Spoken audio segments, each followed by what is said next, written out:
right. So if you are here because you're preparing for your ACC or PCC credentialing exam with the ICF, you are in the right place. We're going to cover both, and we'll try to get from you what exactly you need. All right, so we're going to start with the ACC exam and move to the PCC, but we'll go through it pretty quickly, and you'll get the slides afterwards, so don't feel like you have to take notes. The ICF used to have only one exam, and now they've split it into two. The ACC exam is a knowledge-based exam, and you'll see with the example questions what that means. But it's more like, okay, 1 + 1 equals, and there's one right answer. It's a 90-minute exam with 60 questions. The PCC exam is different. Instead of being a knowledge-based exam, it's meant to bring you into real-life coaching scenarios.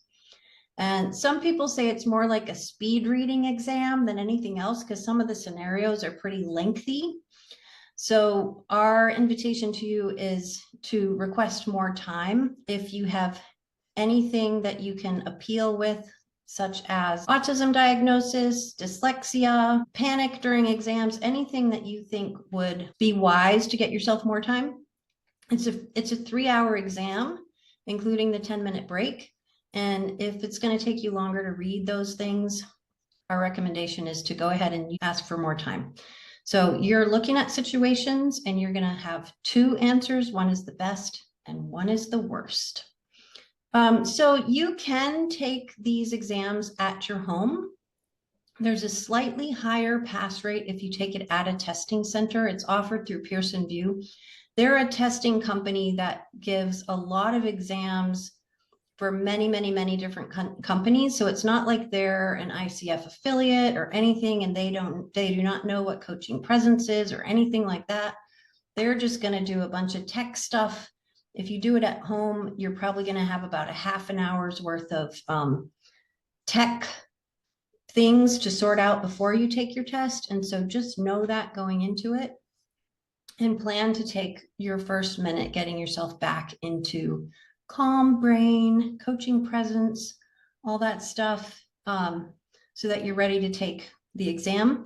And it can be wise to go take it at their testing center because everything's set up for you and you kind of walk into a space where you've got your 3 hours set aside with the proper tech. Either way is fine. All right. So I think all of you probably already know this if you're here, but just to make sure, you are offered access to the ICF's exam once you've applied, and they send you an email saying, please schedule your exam within the next 60 days. All right. So in order to apply to take the exam, you need a few things. You need to complete 60 hours of coach training for your ACC, 125 hours of coach training for your PCC. And those are all hours that you can get through Awaken. So come talk to us if you haven't already graduated from Awaken. You also need mentor coaching with a qualified mentor coach, which is also part of our program. And then you also need to have done an oral performance evaluation, which is also part of your Awaken all-in-one program. Once you've coached 100 hours, you will be able to access the ACC exam. Once you've coached 500 hours, you can access the PCC exam. So the ACC exam has 3 general categories. Those are us ladies. We're in Spain on Awaken's annual course. And so the ACC exam covers coaching ethics, what is coaching, and strategies and techniques for coaching. So it's the competencies. And so ethics is going to be 30% of the exams. What you're going to want to do is make sure you read the code of ethics, know it. And this is, again, a knowledge-based exam. And so you're going to want to know what is a conflict of interest, what are the definitions, who is a client, who's a sponsor, what are confidentiality best practices, etc. The second section is really what is coaching. And so you'll have to know what the difference is between coaching and therapy, counseling, consulting, etc., how to refer to another professional, and know any signs of mental health conditions that might block your progress. And there are documents about those things on the ICF website. And we've also put them in your free resources in your Awaken Learning Hub. And then the final section is about coaching techniques, strategies. And so this is, how do you set up an agreement? What are the core competencies? How do you set goals with clients? And then they'll just ask you some of the coaching techniques and tools. And these are really based on the competencies. They're not meant to be really specific to one particular coaching program. They should be a pretty skills. Anything you want to add so far, Matthew? Yeah, so based on what we've been seeing on social media platforms and from other colleagues, there's definitely, it's quite an emphasis on the code of ethics and really the navigating conflicts of interest. So I would definitely really emphasize those two. Of course, this exam is mostly, as you've seen by the percentages, divided more or less evenly among a variety of areas, but it does sound like the code of ethics plays a really big role in this exam. As well as when to refer. I've been hearing that a lot as well. Excellent. That's great insight. Okay.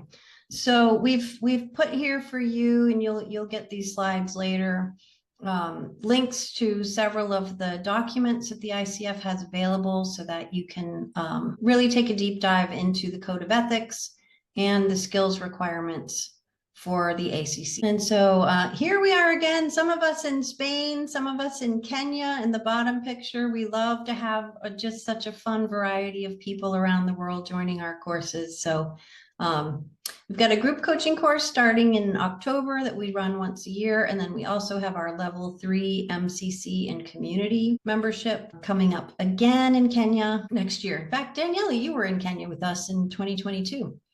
I certainly was, and highly recommend it. Thanks. All right, so I'd love some participation from you guys, if you would. We're going to go through one practice question per competency. So if somebody would be willing to read out the next question and the answers, I think you're going to probably know what the answers are, but let's see. There might be something to learn. Who's willing to read this one? I'm happy to do it because I need to go in 10 minutes. So which of the following actions is considered a violation of the ICF Code of Ethics? Maintaining confidentiality of client information, engaging in a romantic relationship with a client, continuing professional development, setting clear agreements with clients. The answer is clearly B, and this is my question. Probably the reason, which of the following is considered a violation? Yeah, it must be B. But this is my question. These questions just seem so easy that right. I mean, that is exactly, you are not missing something. Okay, I have no idea if this is true or false. The story I'm making up is that a bunch of Americans made this test. Probably false. They might have had other things, but this reminds me of like a US driving license test where they're like, the light is red. Should you stop, go, run somebody over, or pick your nose? And it's like, it's just trying to remind you of what you're supposed to do, but it's not really anything you could get wrong. And so if you ever see a question that you're like, do they think I'm dumb? Just assume it's really obvious and pick the right answer. It's probably not a trick question. I don't know if you want to add something about that, Matthew, but. Yeah, I think you bring up a really great point that we've all been trained differently, and there may have been some content that really clicked with us, or some content that was maybe very not quite our strength. So this exam is going to be a variety of all of the above. So you might read a question and it's that obvious and that simple, but someone else, the question could be, oh, I really don't remember what that is, or, oh, I never went over that, I better guess. But the general idea of not only of this question is you can expect a question something along the lines of which of the following blah, blah, blah is considered blah, blah, blah, blah, blah, blah. So that type of knowledge base of which of the following select the best is going to be a good thing to keep in mind, even if this one is alarmingly obvious. I don't know. Is it the right? Oh, he got it right. Amazing. Good job, Daniele. All right, should we go to the next one? We've just got a few. We're going to go really, really quick because I think you'll get them pretty easily. I can read this one. How must a coach maintain records pertaining to a client's coaching session? A, in a folder that's easy to access for reference. B, in digital and hard copy format. C, in a secure format that promotes client confidentiality. Or D, with other records for the client. Anyone want to wager a guess on that one? C. You're picking C, in a secure format that promotes client confidentiality. Woo! Round of applause. It's amazing. Next question. You want to read this one for us, Ben? After 2 months of a 6-month coaching engagement, a client begins missing appointments and not following through on agreed upon actions. What is the best approach for the coach to take? A, terminate the coaching agreement immediately. B, ignore the issue for now and hope the client gets back on track. C, refer the client to a colleague who may be a better fit. And D, explore with the client whether or not to continue with the coaching. I want to believe the answer is D. Yay, the answer is D. So just a little cheat, if the word explore is ever in one of the answers, I would take a closer look, because the ICF loves the word explore.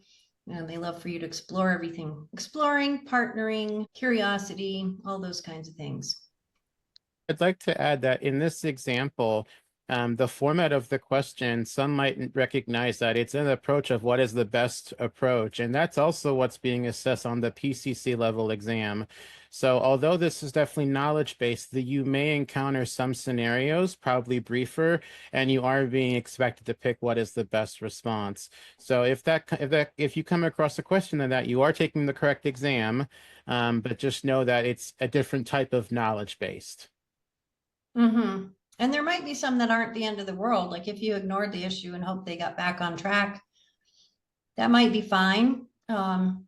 It's probably not the best, though. Usually the best is to just invite exploration of anything that you're noticing.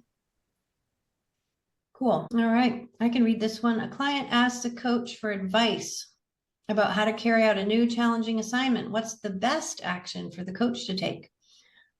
Give the client the requested advice. B, suggest that the client ask their supervisor for advice. C, send the client an email after the coaching session with several strategies the client could consider. And D, explain the distinction between coaching and consulting and invite the client to identify strategies they could explore together. I wonder which one is the right answer. Anyone want to guess? All right, we've got answers coming in the chat. Exploring together, D is the correct answer.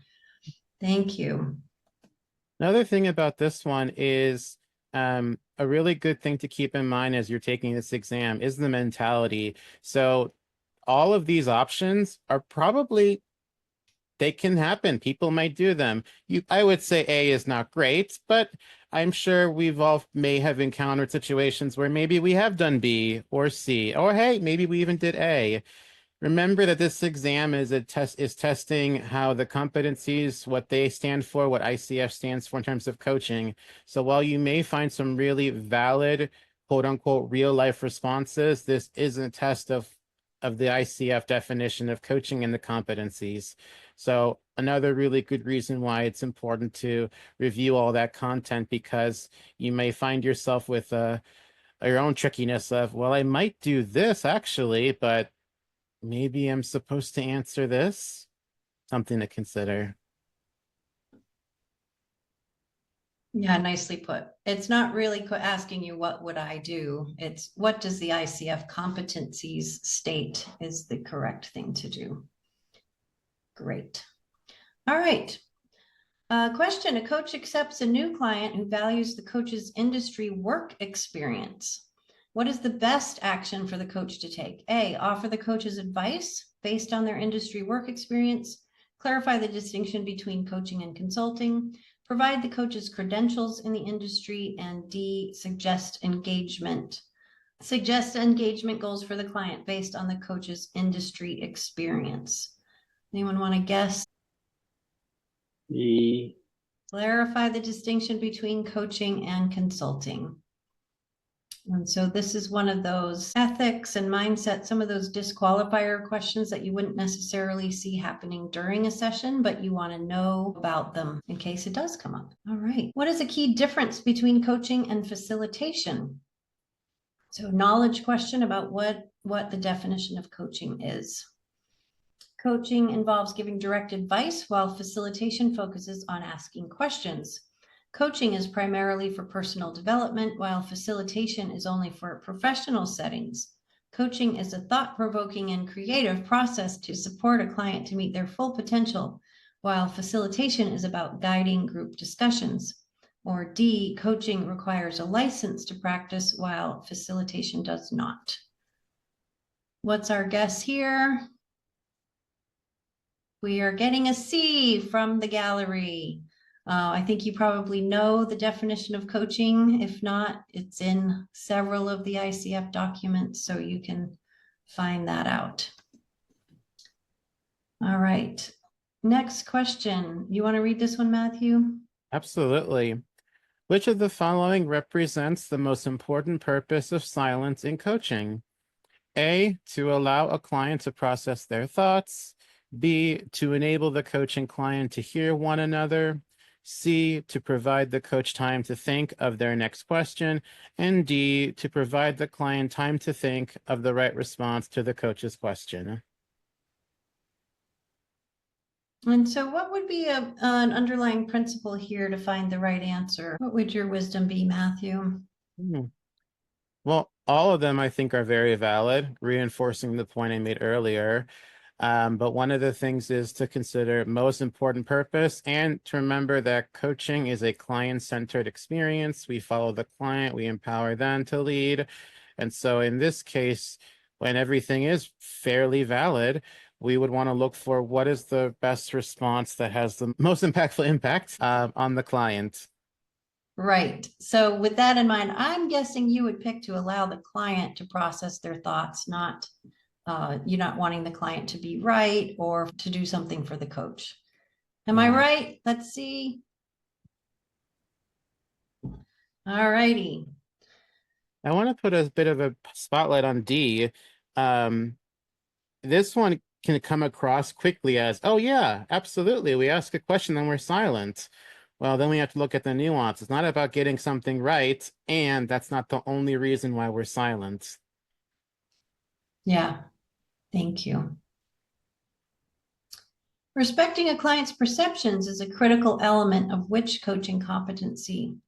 A, cultivates trust and safety. B, listens actively. C, facilitates client growth. Or D, establishes and maintains agreements.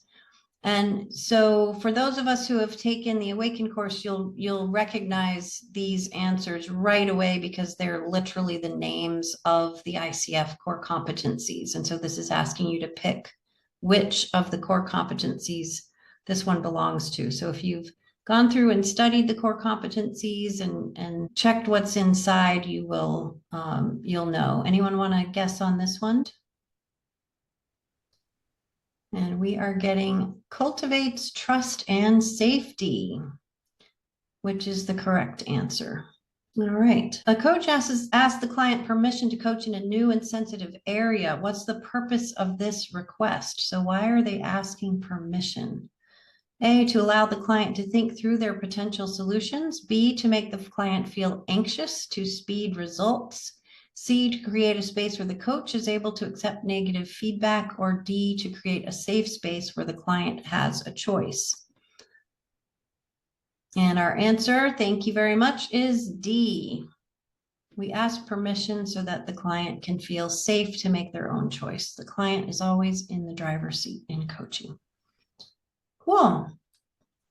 I feel like we can skip ahead to slide 32. I don't know that we need more examples on the ACC, but you can certainly see them in the slides that we'll send you later. So what's going to happen when you answer quite a few of these correctly is you will it says immediate notice, but it actually takes about 15 minutes. And so just stand up, make yourself a cup of tea. Don't panic. You will be notified fairly soon after the exam if you have passed.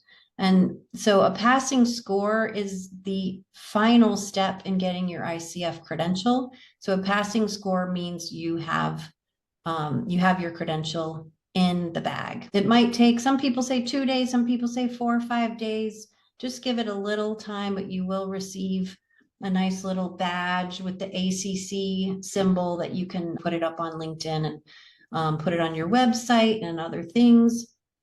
So you'll get that in an email. And you unfortunately will not know which questions you got correct or incorrect. You'll only receive a score. And the scores are scaled. So the lowest score is already 200, and you'll get a score someplace above that, hopefully. And the passing score is at 460. If for some reason you get less than 460 on the exam, you can retake it, and you can take it almost an unlimited number of times. I think it's like 6 times a year or something for $105 US.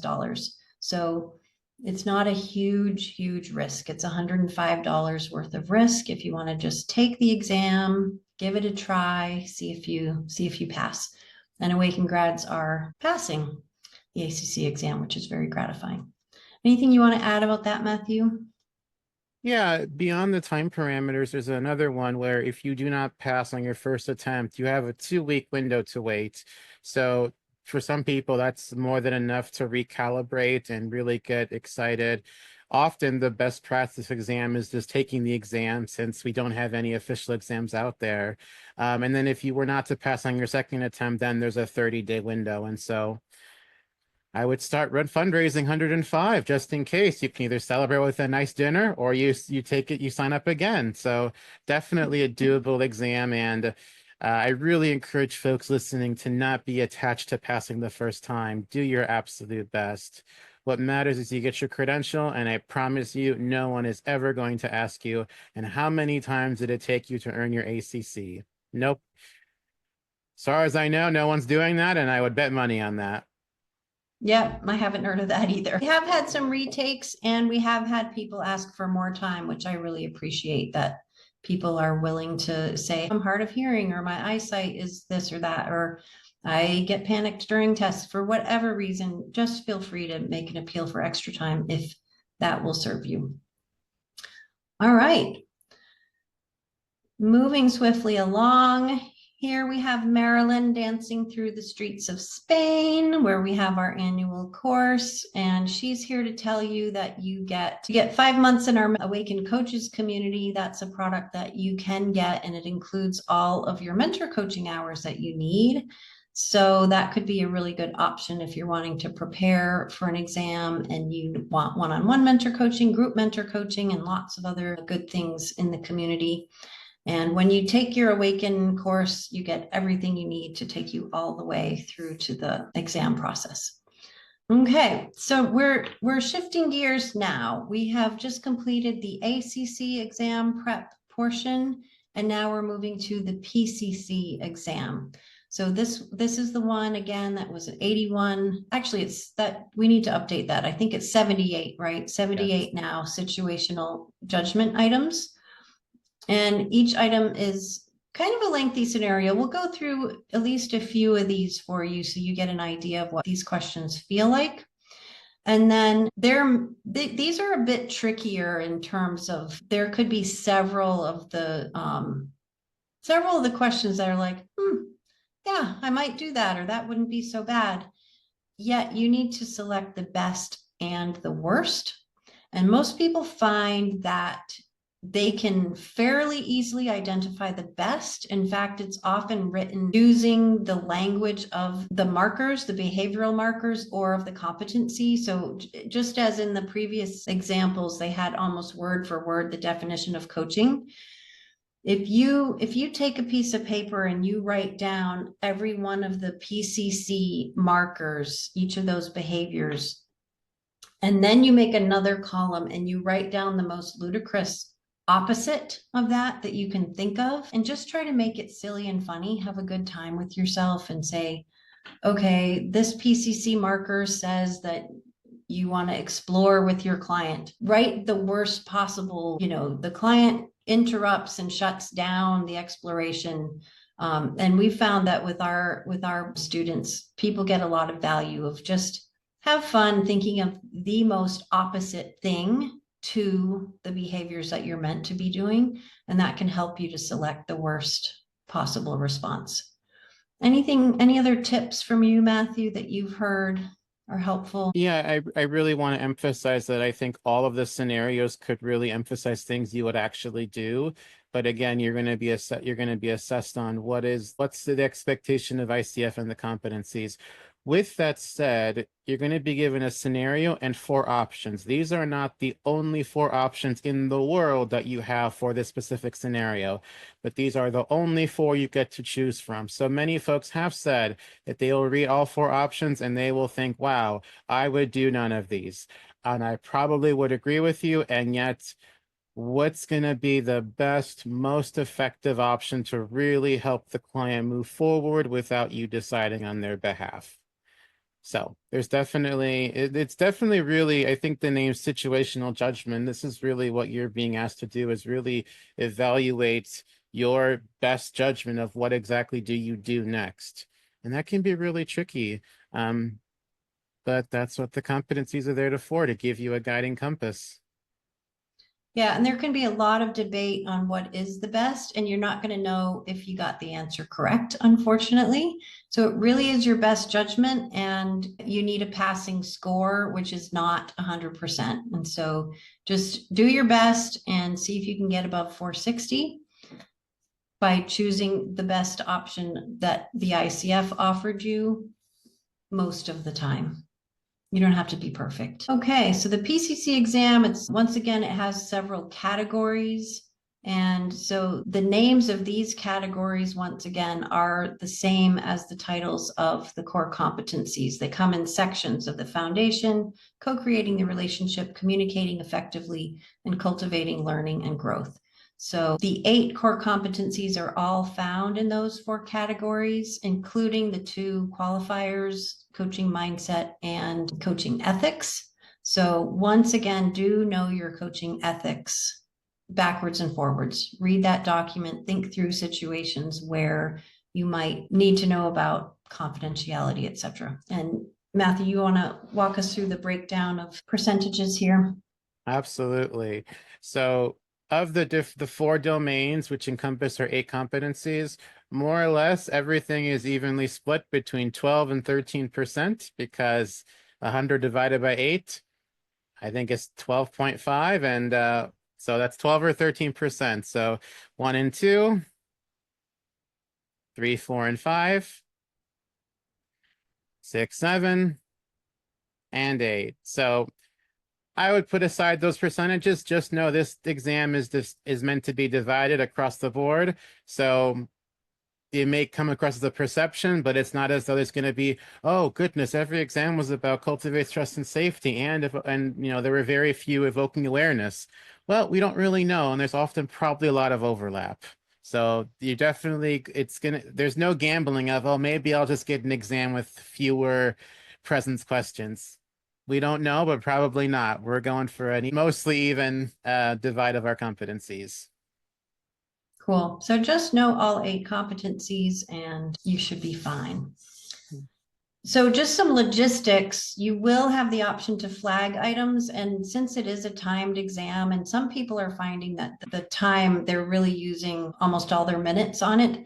So you might just want to be prepared that if there's a question that seems really complicated, maybe just move through it quickly. Some people like to skip ahead and look at the answers first, because some of the questions are more obvious and you're like, oh yeah, you should definitely do this no matter what.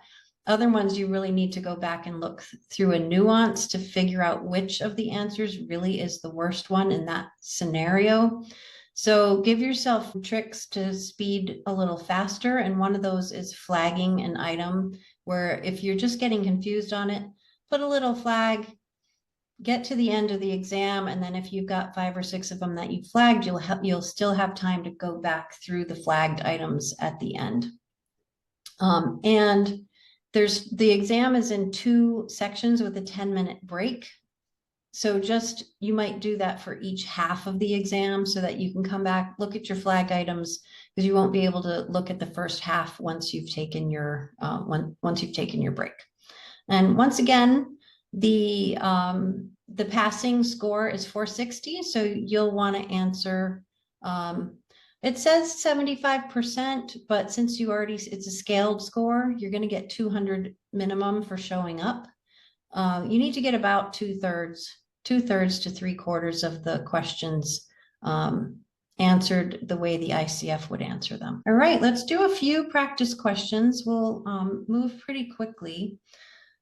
Ben, would you be willing to read us practice question 1? It gets a little lengthy, but this is what to expect on the exam. It could be a fair amount of reading. A coach is meeting with a prospective client who is growing a new business. The coach and potential client quickly establish an easy connection. The coach is excited about the opportunity to work with the client. As the coach and client are ending their conversation, the prospective client briefly mentions the name of their new business. The coach recognizes the business as the coach is an investor in a more established competitor business in the same community. What should the coach do? Picking the best option and the worst option. Number 1, not say anything. Try to keep their role as an investor in a competing business separate from their role as a coach. Number 2, share that the business name sounds familiar and make a mental note to determine whether it is a competitor business later that evening. Number 3, share their role as an investor in the competitor business only if the potential client shows up to pursue coaching with the coach. And 4, share their role as an investor in a competing business and acknowledge the possibility of a conflict of interest with the client. All right. Put me on the spot here too. Best and worst. We're going to celebrate with you if you pick them the same way the ICF would, and if not, we'll all go into a spiral of shame. So I think the best one is obviously 4, share their role as an investor in a competing business client. The worst. Oh, okay. The worst is I'm struggling with that one. Yeah, this is exactly what it's like. Yeah. The worst would probably be, well, I would say not say anything, but saying the business name sounds familiar sounds a little fudgy. Ah, yeah. That's, okay. Well, let's see what the ICF would say. So they agreed with you. The best option is honesty is the best policy. Just share, I am an investor in a competing business. There may be a conflict of interest. Just say the truth. And that is the proper thing to do in ethics. And the worst option, you could see that all of the other options were fudgy and not so great, but not saying anything. And tell me if you agree with this, Matthew, but it seems like on a lot of these cases, like just inadvertently doing something that's not so great is usually not the worst option, whereas deliberately making a decision to do something harmful, it's usually the very worst thing to do. And so in this case, the coach is deciding not to say anything and just pretending that they don't have a conflict of interest, and they never do tell their client. So they're making a decision to do the wrong thing. That's how I see it. I don't know if you want to add anything, Matthew. Yeah, I would really echo that, especially the word that you use of harmful.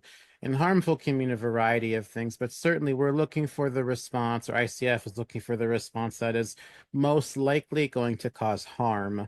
And I like to think of it as well as what is most likely going to take the conversation backwards, really creating an obstacle if you were to try and improve it.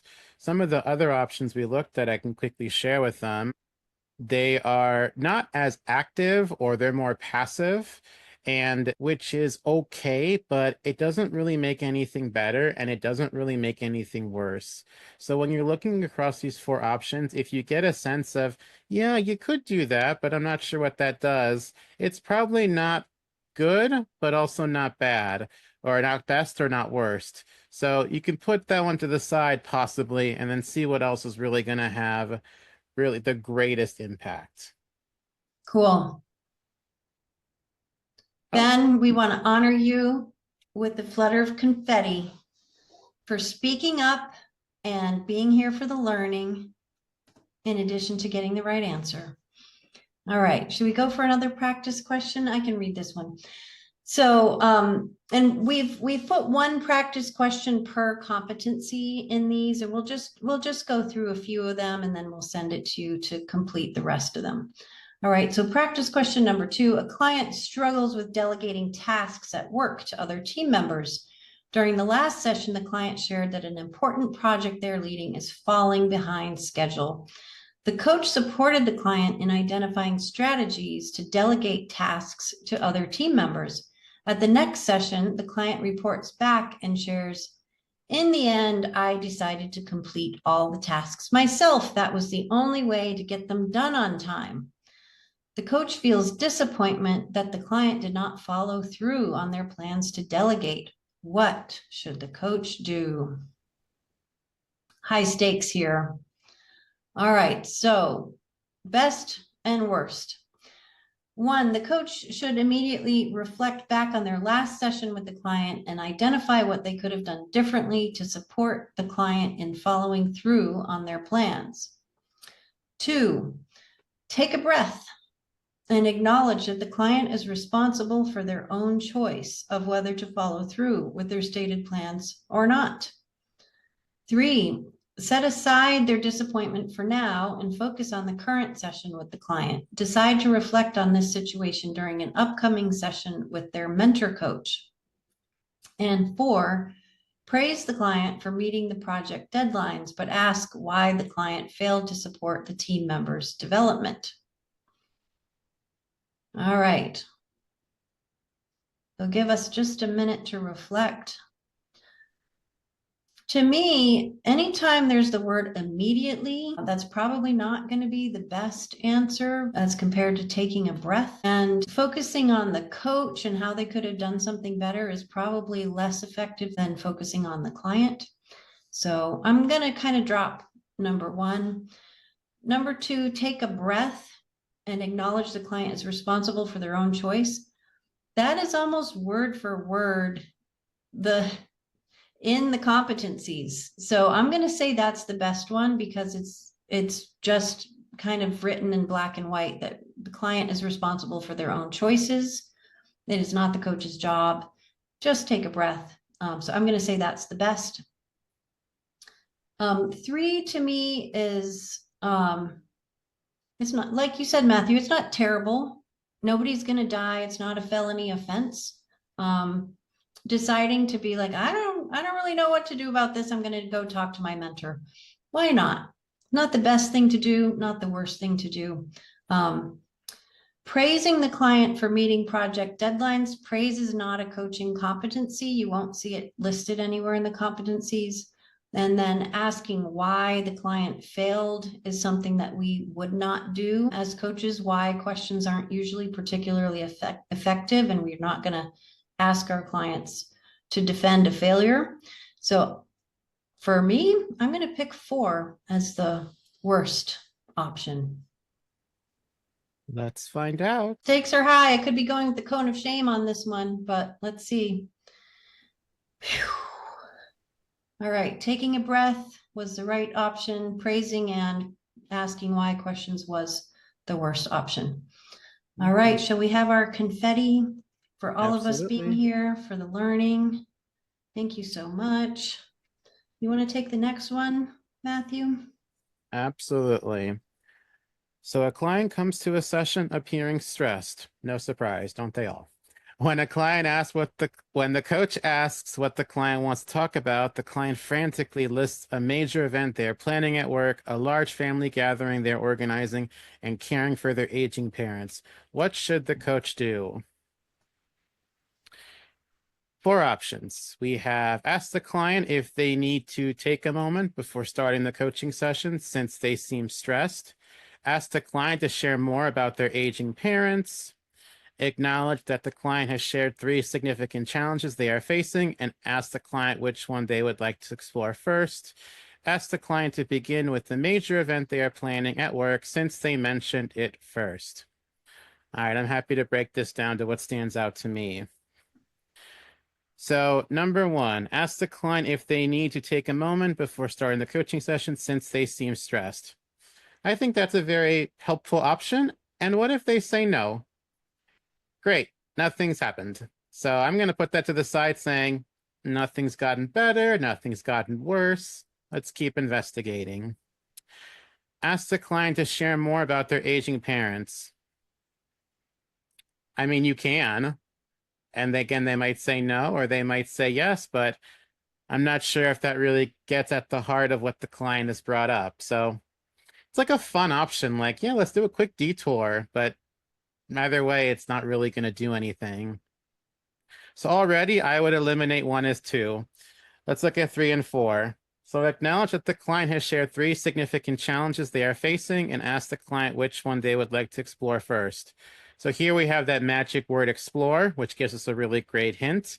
And when I look at this, I'm noticing the coach is acknowledging that the client has brought several topics and then inviting them to decide what should they do first. So that one's looking pretty good so far. Ask the client to begin with the major event they're planning at work since they mentioned it first. No, that is already a no. Just because it came up first doesn't mean it's the best option to do. And while you may be asking the client if they want to begin there, you're putting the emphasis on just one of their 3 options.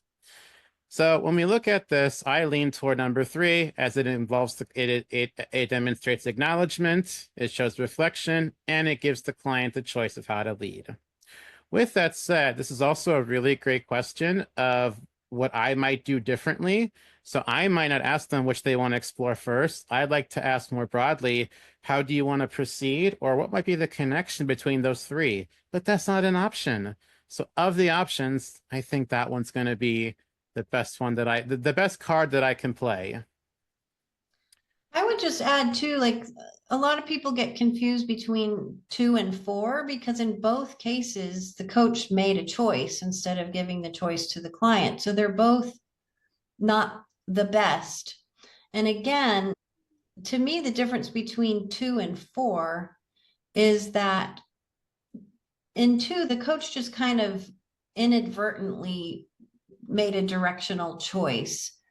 Whereas in 4, it's almost like they have a strategy to do the wrong thing on purpose. So maybe that's a nuance, but that's kind of a pattern that I'm noticing about these kinds of questions on the test is if you're making a choice to not give your client a choice because you think that you should always do the first option, that's probably somewhat worse than just randomly picking something for your client because you weren't at your best that day. Just my personal opinion. I think that's beautifully said. Shall All we right. see what they say? I got it right. Whew. Yay. All right. I will claim my confetti. Confetti for all of us, for the learning, for showing up. Great.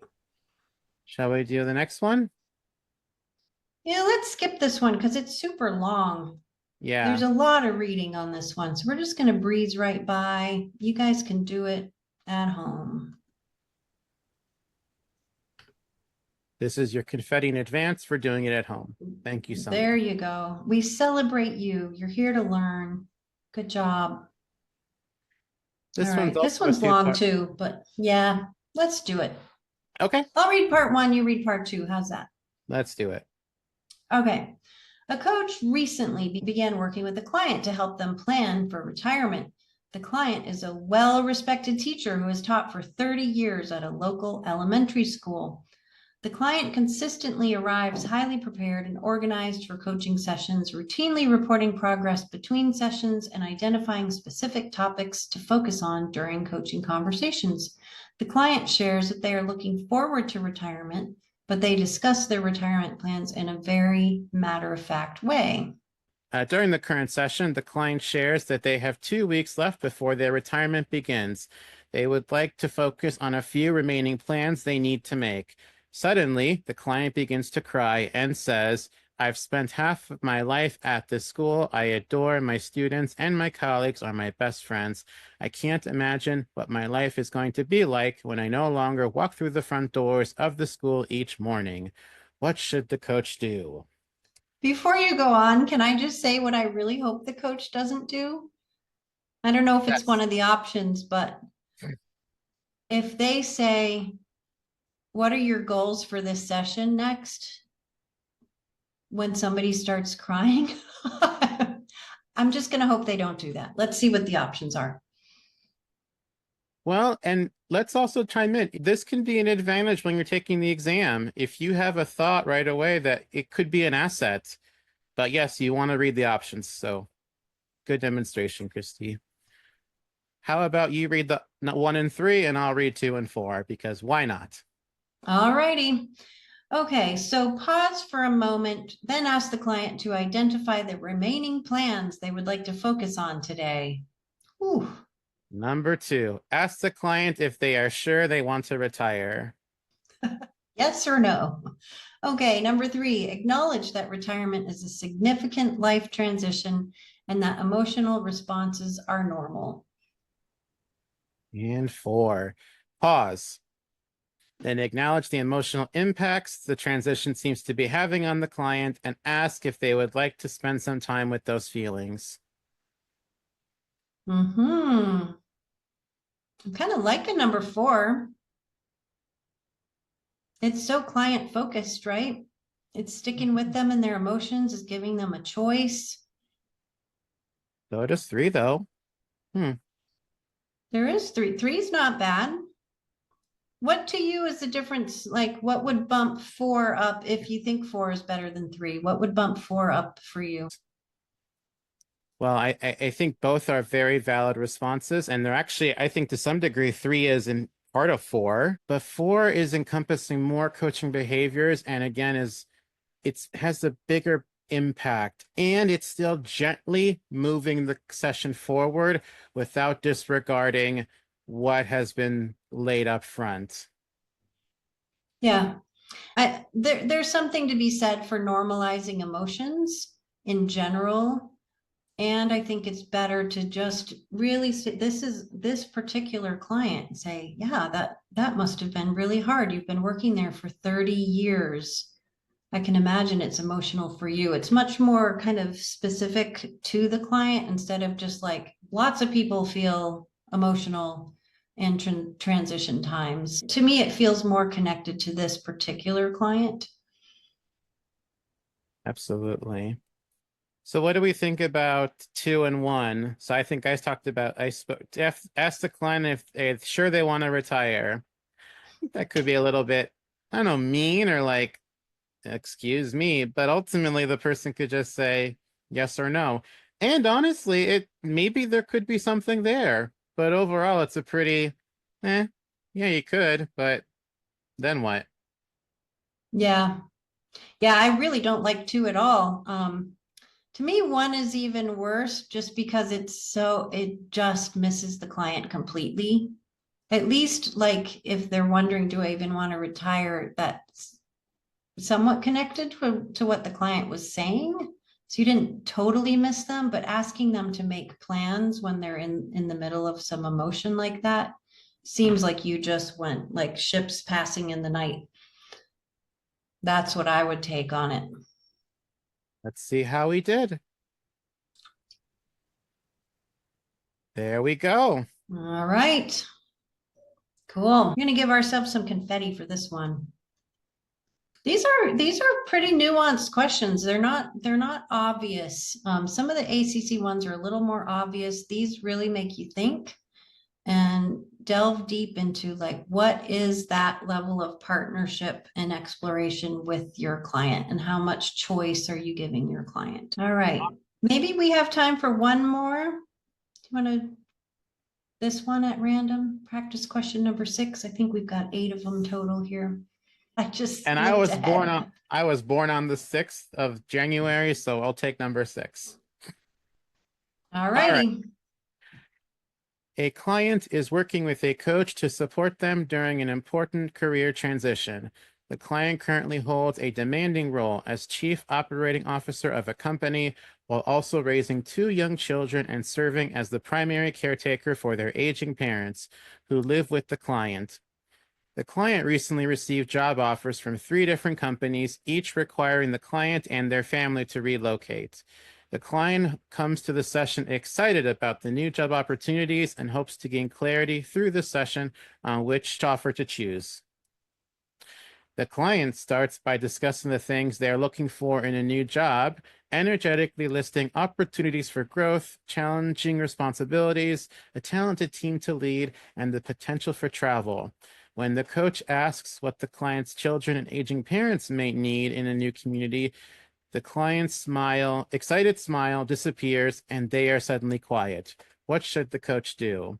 Before we go to our options, I want to throw in something there that the ICF uses they in terms of the plural and in the gender neutral singular.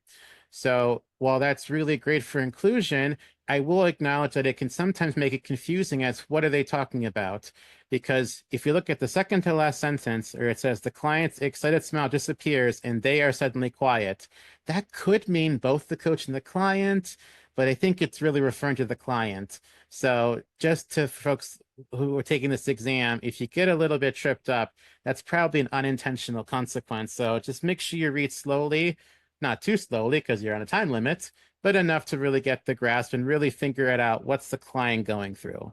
Okay. And yeah, and that's really good to mention that, especially for people who English is a second language for them, because many people, when they've learned English in school or in another context, have never heard the plural used for a singular person. And so that has thrown a lot of people for a loop. So you're not alone in that. If you're like, the client's excited smile disappears and they are suddenly, is it the client who's quiet? Yes, just know that they here is referring to the client. It's whoever they talked about last. So really great grammar point for people who might get confused. And these are our options. Number 1, repeat the question to the client to give them another opportunity to respond to the coach's inquiry. Number 2, yeah. I will let you know, folks, as someone who took the exam, it's okay to laugh. So if there's some of the questions that I recall, I'm like, oh, that's really a choice. It's okay, but make sure you laugh too quietly. You don't want to scare the proctor. Number 2, ask the client if they are okay to proceed with the session or if they need a break. Number 3, pause for a moment, then share with the client that they noticed a change in the client's energy. I think it's another one with the they is a little bit tricky. Ask if the client would like to explore what they are feeling in this moment. 4, support the client in weighing the offers they have received by inviting the client to explore each of the characteristics they listed for a new job. Ooh, these are a mouthful.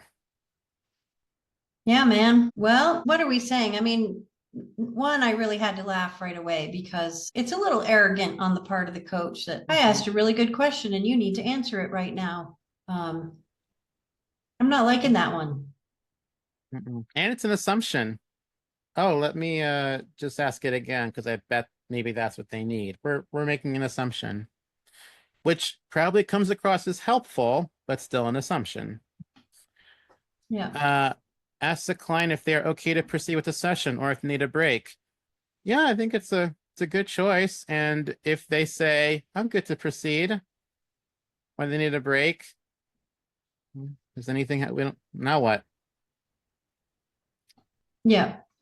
It's not a bad thing to do, but yeah, like you said, it's sort of a meh. Yeah. Pause for a moment, then share with the client that they noticed a change in the client's energy and ask the client if they'd like to explore what they're feeling in this moment. That one's a pretty nice buffet response, a nice 3-course meal. Got a couple of things going on there. You got the pause, you got the noticing the energy shift, which is direct language from one of the PCC markers. You got our nice favorite word explore in there. Exploring emotions is also in the competencies. Sounds feeling good to me, especially, and some of the wordier ones are the right one. A lot of times I've noticed Yeah. on the test when they kind of wrap up 2 or 3 different competencies all in one. It can sometimes mean it's the right thing to do. And shall we say an old test taking trick is when you're really not sure, just pick the longest answer. That's the best one. Not always, but it could be a helpful hint. I am getting that vibe on here. Yeah. And then support the client in weighing the offers they have received by inviting the client to explore each of the characteristics they listed for a new job. That's also not it's not a terrible thing to do. It just sort of misses the client. It misses the moment. So I think that's another thing. Like you can have like a general, that might be a good thing to do with a different client, but are you right there dancing in the moment, as people like to say, in that particular moment with that particular client? Yeah. And that reminds me of one of the ones we did where even if it was the worst answer, at some point, you're probably going to want to ask the client what their goal is for the session, but that's not the most happening in the moment. What is the best response in the moment based on what's happened? Not 10 minutes later, not 10 minutes ago, right here, right now. Yeah. And so I like 4 because it is what the client, it seems like what they wanted, but I think 3 is getting more at the person and less the problem they brought. Also a really important consideration, especially especially the scenario-based exam is for the PCC and MCC candidates, where that also means that the coaching is at a higher caliber, more on what the person that's in the session, less on the problem that they brought. That is a wonderful point to note, that you're really staying connected with the person, not just their goal. If there's an emotion coming up, you're sticking with the emotion. If you're noticing something in the moment, you're staying with your client. Excellent. All right, let's see if the ICF agrees with us on that one. All right. Pausing for a moment, noticing the change, asking the client if they would like to explore is the best. Repeating the question is the worst. Great. Yeah, more confetti. More confetti. I think we've gone through enough of the practice sessions for now. So we can kind of do like the Princess Bride and skip to the end. What else is in the room? Douglas or Ben, is there anything coming up for you since you're here live on the call? Yes, a number of issues just coming out in terms of the physical presence and just being fully present in that space to be able to coach in the moment. I think that is standing out for me on what you've discussed so far. I think what is probably still pending for me, I think at some point you talked about the ACC and PCC, that the ACC was probably coming to an end after some point. So if you could just clarify about that, whether it's still sequential ACC and then after that PCC, or at some point we not have ACC. Thank you. Yeah, there's always an ACC and always a PCC. None of those are coming to an end. I think what's happened is every couple of years, the ICF updates the way they do their exams. And so what we're walking you through today is a new development in the ICF exam process. As of March 2025, there are 2 different exams. So if you're going for the ACC, you will take the ACC Credentialing Exam. And if you're going for the PCC, you'll take the PCC Credentialing Exam. And the MCCs also take the same exam as the PCCs. So neither exam is going away. I think it's stabilized now that the ACC level will be a knowledge-based exam and the PCC level will be putting you in these 78 situations where you're choosing what's the best thing to do and what should you not do. Does that help clarify? Absolutely. Thanks very much. Yeah. Something else that, depending on those who watch the video, is the ACC exam was officially released, I believe, November 2024. Between Then, and maybe a week ago in March 2025, ACC applicants could choose which exam they want to take. The option to choose is no longer available. So that's also something that went away, quote unquote, was the option to choose which exam. Yeah, so now it's really crystal clear. ACC, you take that exam, and PCC, you take the PCC exam. Any other open questions for today? Okay, so we can just go to the last slide. And then Matthew, do you have any other words of wisdom that you think would be important to share about the exam, maybe underlying principles that have been really helpful to people that you've worked with? Yeah. Well, really, I think there's two. Really remember that this is an exam on the ICF approach to coaching and the competencies. So you're probably going to see some responses that really make a lot of sense and might be your go-to. And in this exam, in this scenario, your go-to may not be the best thing.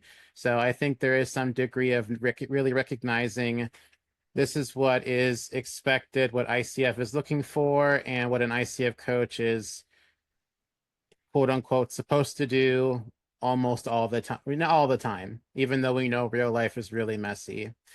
The other thing I'd love to share is to really consider the mindset of test taking. And so this exam is pretty new for a lot of people in terms of, I don't think many folks, if ever, have had to pick both a best and a worst. And it's going to be tricky. And I really encourage folks to remember that this exam is not a reflection of you or your coaching. In many ways, it's like a game, and it just takes practice. And so if you don't pass the first time, it's okay. You can retake it. It doesn't mean you're a bad coach. It just means that you didn't answer enough questions to meet the passing threshold. And maybe you were really close, or maybe you got one, just you weren't sure. It's okay. It really is all okay. So I know people who've taken the MCAT, who've taken the LSAT, and they thought, yeah, I mean, that was nothing. I really studied and prepared. Yeah, and you also had like years of that exam existing and practice tests and a lot of options.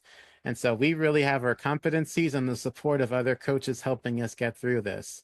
So I really encourage you to also explore your own relationship with test taking, getting something right the first time, not getting something the way you wanted, because I think those are going to be some really important variables to address beyond just studying the competencies and the content.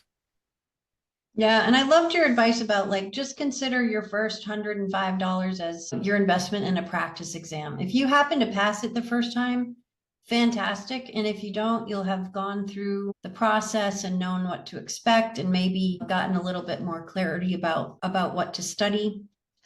And we have heard that really looking through the code of ethics multiple times, knowing your definitions, knowing what coaching is and isn't, and then going through your PCC markers, especially for the PCC exam, knowing when to refer people on. Those are all things that you will want to read through and just make sure that you've got their wording, the way that they say things in their competencies in your head, so that you have a good chance of getting your credential. And that just reminds me, passing is 460. So is 461, so is 462, so is 463. So your goal is to pass. If you get 510, great. You don't get PCC plus or ACC asterisk or something. You pass. So nobody has been asked about their score by a client in the history of mankind, probably. And I don't think it's on anyone's website either. I am an ACC certified coach and I scored this on my exam. No, that's not happening. And if it is, I will personally talk to them and ask why. Well, and I would say too, if you want more one-on-one support, go to Matthew. Matthew loves helping people on this kind of thing. So just another good exam prep is maybe to spend an hour with Matthew talking things through. And we'll put a link to your email address so people can find you. And always appreciate you being here, part of the Awaken Coach Institute community. You're such an asset on any team. Thanks much. And we wish everybody watching all the best on your exam. When you pass, throw some confetti in the air if you're watching this on YouTube or whatever, and we'd love to celebrate with you. And